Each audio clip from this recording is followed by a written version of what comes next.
L'effondrement de l'URSS et du modèle communiste au début des années 90 et la transformation progressive des partis socialistes en partis libéraux de gauche ont démontré le triomphe du libéralisme. Un triomphe politique, un triomphe économique, un triomphe idéologique également. Sur le plan philosophique, ce triomphe du libéralisme s'est traduit par la place absolument centrale qu'a pris un philosophe en particulier, John Rawls, et son œuvre marquée par deux livres principaux, la Theory of Justice, écrite au début des années 70, et Political Liberalism au début des années 90. Ces deux livres qui démontrent ou qui fondent les fondements du libéralisme politique contemporain sont devenus les livres les plus commentés de l'histoire de la philosophie. Et aujourd'hui, même depuis lors, il est impossible pour un philosophe politique de développer sa propre pensée, ses propres écrits, sans se positionner par rapport à Rawls, que ce soit pour appuyer le propos rawlsien ou que ce soit pour le critiquer. Mais dans les deux cas, il est une figure centrale, une référence incontournable.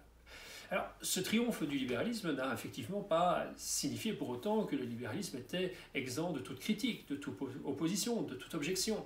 Et en particulier, à peine on va dire que la controverse avec le socialisme semblait s'être terminée sur la victoire du libéralisme, en tout cas dans les faits, dans les modèles politiques, à peine donc le libéralisme semblait être en mesure de dépasser la contestation socialiste, un autre débat s'est imposé dans le champ philosophique. Une contestation venue cette fois-ci d'un camp que l'on pourrait appeler les communautariens.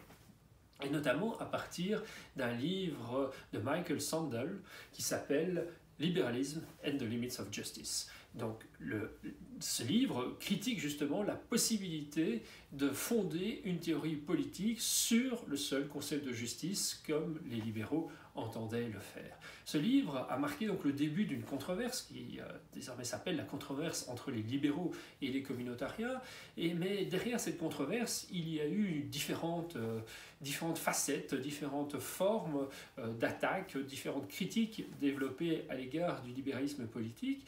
Et donc une grande diversité d'inspirations et d'auteurs qui se retrouvent derrière cette même étiquette de communautarien, mais tous partageaient une inspiration malgré tout commune qui justifie qu'on les rattache à donc cette critique communautarienne qui sera l'objet de ce dernier chapitre du cours. Alors cette critique communautarienne, en quoi consiste-t-elle ? Bien, si je reprends le schéma des critiques précédentes, on avait vu que la critique républicaine mettait en question la capacité du libéralisme politique à tenir compte des conditions politiques de sa propre réussite. Donc le libéralisme ne faisait pas assez attention aux dimensions politiques propres aux sociétés contemporaines. Le socialisme, lui, critiquait les conditions socio-économiques. Le libéralisme méconnaissait les inégalités socio-économiques, méconnaissait les situations d'exploitation propres aux sociétés contemporaines, notamment depuis la révolution industrielle. Les communautariens, eux, vont attaquer le libéralisme à partir d'un troisième pied. Ce n'est plus tant la question politique, ce n'est plus tant la question socio-économique, c'est plutôt la question socio-culturelle qui va être au centre du débat.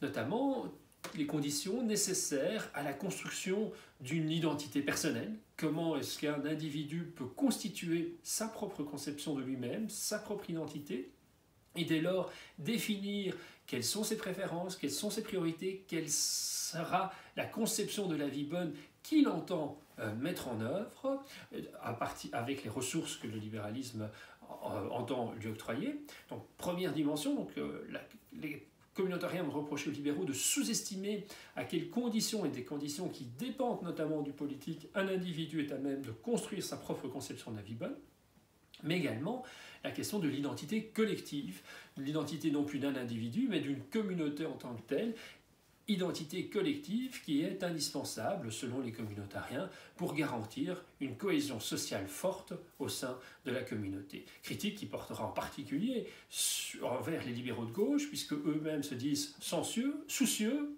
des questions d'égalité, des questions de solidarité, mais dès lors aussi de la cohésion sociale nécessaire pour assurer une légitimité à ces mécanismes de solidarité. Les communautariens vont reprocher donc aux libéraux de ne pas parvenir à penser de manière correcte la question de l'identité collective et dès lors la question de la cohésion sociale propre à une communauté.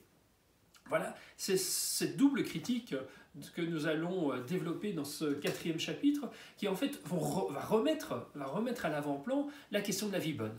Alors que le libéralisme, on l'a vu, entend fonder sa théorie philosophique essentiellement sur le concept du juste, c'est cette sous-estimation de l'importance de la question de la vie bonne, même sur le plan politique, que les communautariens vont remettre à l'avant-plan.